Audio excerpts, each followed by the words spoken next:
Call of Duty Modern Warfare 2 had a free open beta, which I decided to try out since, up until this point, I've never played a Call of Duty game. While technically that's a lie, I have played Call of Duty Modern Warfare Reflex on the Wii being emulated by a Samsung smartphone in the middle of a high school assembly, where a balding principal was telling us about how breaking public bathrooms for internet points is not only stupid, but against US law.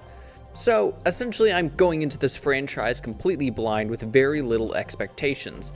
This is the closest thing I've played to Call of Duty. I don't think that's a very hard bar to beat.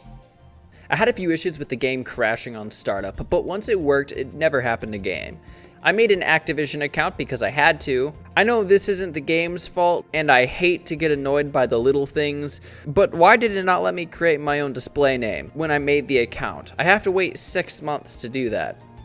This game does not make a very good first impression in the menus. As I was exploring, there were numerous bugs with buttons not working and assets just not showing up or clipping into each other. But I will say that if the gameplay is good, then the admittedly stupid UI will be a minor hiccup and nothing more. And to that I say, actually, yeah, I think the game is pretty fantastic. As you would have guessed, the core gameplay is pretty simple. You run, you gun, and sometimes with an objective that you occasionally stumble across. I know there's this meme with shooters that no one plays the objective, and I completely understand why. The running and gunning is pretty fun, and the objective is more like a set place where everyone congregates to go and shoot each other. Hell, I played mostly hardpoint since the point would move around every minute or so, and I constantly just walked away from it to go and find other people to shoot. But I think that's actually a good problem to have. When you tell players to stay in one spot when the game seems designed to make sure you're moving all the time, that's a bit of a conflict of interest. I didn't even encounter that many campers, which I think is a testament to that. Even those using snipers were still running about all the time. Although I will say, as much as I like running around, it's not a platform, it's a shooter, so it has to have good gameplay, and that it does. All the guns I've used so far handle really well. The recoil feels pretty fair and not super obnoxious. The gunshots and explosions all sound very nice and heavy. And a small thing that I appreciate very much is the fact that the FOV and weapon model FOV are separate things. Kill streaks are good in their own right. I was initially worried because I had heard that the kill streaks in the original Modern Warfare were extremely chaotic, but here they're actually pretty reasonable. The sentry gun for some reason won't shoot anything even if there are enemies that are walking right past it. You can also swap between kill streaks and score streaks. I don't know what it is or what they mean for the game, but my friend made a really big deal out of it, so take of that what you will. These next two things were also pointed out to me by a friend of mine who plays a lot more COD than I do, and that is the red dots on the minimap and red text on enemies.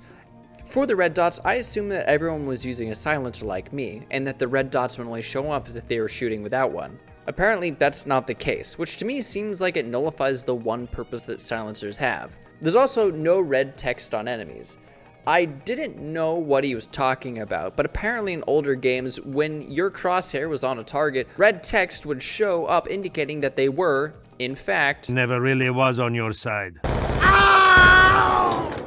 And this definitely needs to be added, because there were many times where I ended up aiming directly at an enemy, thought it was a bush or foliage, and then turned away only to get killed by them. I think red text is necessary to catch players hiding in dark corners or in bushes or acting like dead bodies.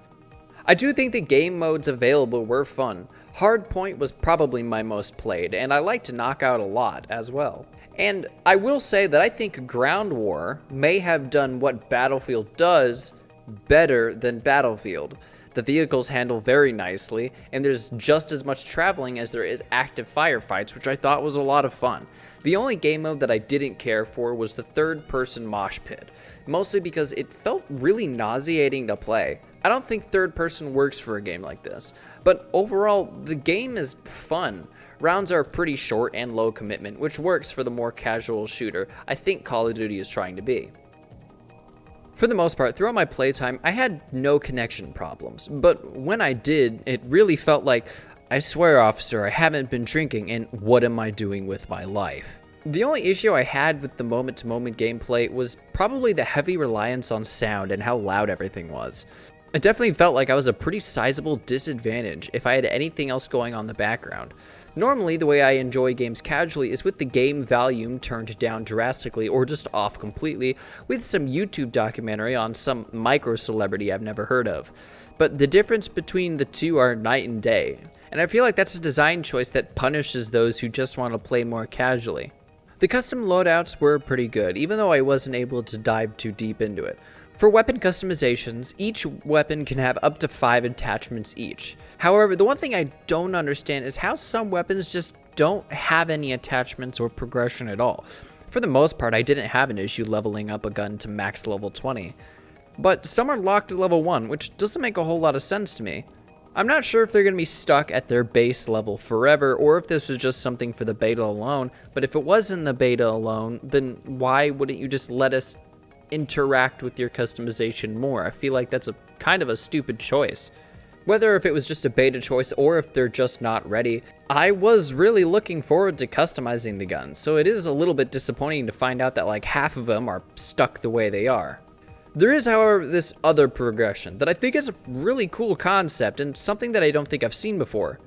I think the M4 was the only one to have this here, but basically it treats the base weapon as kind of like a platform to unlock other guns and attachments. And any attachments that you unlock with the other guns that you unlock within a tree can be used on all of them. Call of Duty has been around for a while, and as someone who's new, it's hard not to let the negative stigma around the game impact my initial opinion. But to be honest, I just don't see where all the other negativity is coming from. The core run and gun gameplay is quite enjoyable. It's not nearly as mind-numbing as I initially thought it would be, but the game looks and runs great with minimal visual bugs from when I've played. Maybe I'm just easy to please, or maybe it's because I'm not a veteran to the series, so I didn't have very many preconceptions going in. That all being said, even though I didn't feel it here, SBM is something that I do worry about. I've heard numerous times that Call of Duty punishes you for doing well one match by giving you 10 matches that are against esports pros. I'm not super good at this game, and I didn't go on any big massive rampages, so I don't think that I was really affected by SBM, but there were a few games where I got absolutely stomped. Thank you all so much for watching. Sorry if the audio doesn't sound right. I am currently recording this in a giant empty public hangout place because turns out when you live with roommates, it's very hard to get like alone time to record for half an hour.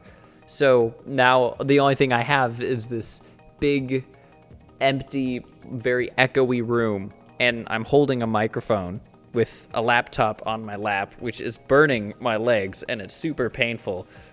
But yeah, it's quite awkward because there's like a giant, like one whole wall is missing, and it's just a window.